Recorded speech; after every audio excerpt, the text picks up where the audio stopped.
Hey folks, I'm Dewan Moore, artist and illustrator. Welcome to another exhibition journal. I think this is part 3 now. That's really good.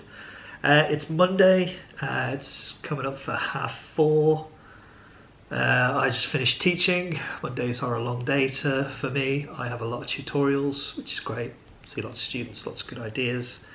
But it is a long day. So I'm gonna put in an order for some art supplies because I got paid today, so that's good.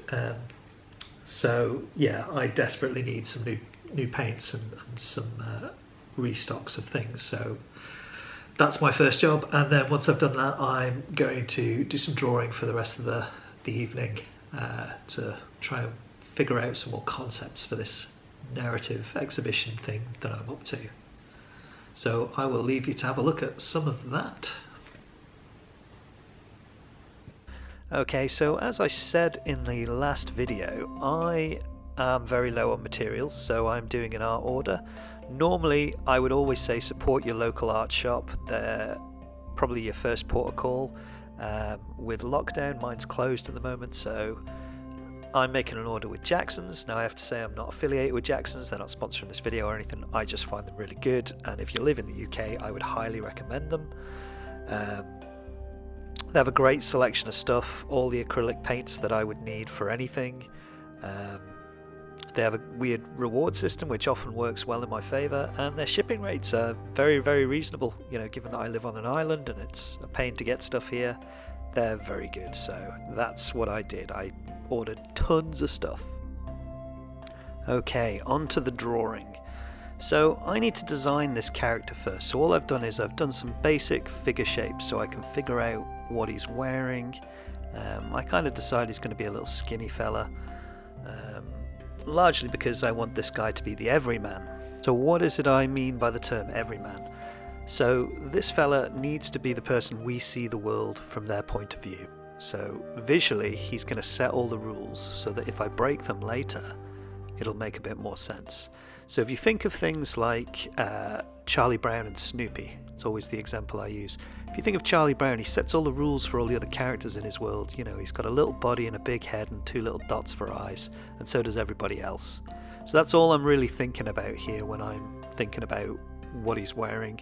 Trying to get a feel for the sort of character he is. You know, I kind of think that he's woken up on a battlefield, so he needs to look like a soldier. So I go through various designs just on that body shape. It will likely change quite a lot when I finalize it, but these are just rough ideas. Normally for me, I don't normally show people this stuff, so there you go. Okay, thinking about his head and kind of know what I think his hair should be. Should be a little long. You know, this is ultimately a kind of fantasy fairy tale type deal that he's in. I want him to look kind of determined and maybe a bit bitter about his circumstances, which will become clear when I explain the narrative to you in probably the next video. So I'm just playing around with different faces, just trying to work out, you know, how big his chin should be. Ultimately, when I paint this character, it probably won't be this complicated, but these are just for me to get a feel of how he's going to look. I'm also very aware that I don't actually have enough paint to do any paintings at the moment, so until my art order arrives, this will be drawing for the time being, so lots of planning right now. This is a method I use when I've got something I like. I trace over it with tracing paper and just kind of iterate until I'm happy. Once I'm happy with that, I carry on and move on to thumbnailing. Okay folks, so I've been doing thumbnailing and I didn't film this process largely because I tend to get quite close to my drawings when I'm doing this, and all you really see is the back of my head. So the purpose of this is just to get an interesting composition for getting this character down and then iterate it until I'm happy. And you can see, you know, I often use tracing paper here. You know, I sort of go over it until I've got something that I'm reasonably happy with. Now I know some illustrators and artists, they sort of blow their thumbnails up and then trace them. I don't. I tend to use my thumbnail as kind of just a rough guide, just a compositional thing. I think I'm probably going to do a video on thumbnailing because it is probably the thing that most people struggle with in the initial stages, and I think there's always the urge to rush that process. But yeah, so take your time. I'm at a point where I think I know what I'm doing. I could probably do a few more thumbnails, but I feel confident enough to start on the final drawing for this now. Okay, wish me luck. Let's see how that goes. Okay, so I move on to the drawing of a more detailed version of the character. Quite happy with the shapes in my thumbnails. I try and work out some complexities now, and it's kind of strange. Most of the drawings I've done on this channel tend to lead towards paintings, or my goal is to get a finished drawing.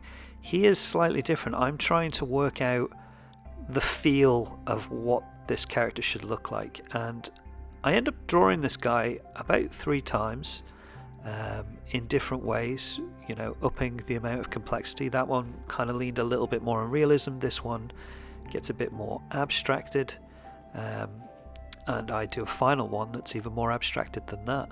And I think it's the more abstracted ones I'm leaning towards. I think that's probably where I'm going to go with this project. And though these will never see the light of day in an exhibition, it's a useful process, so I'm getting used to drawing the character, because ultimately he's probably going to appear in almost every painting, I would have thought, in this exhibition. So that's where I'm at with that. And here are the 3 drawings, starting off with the first one. Kind of like the feel of him. His head's a bit big, don't really like his face. Everything else I'm quite happy with.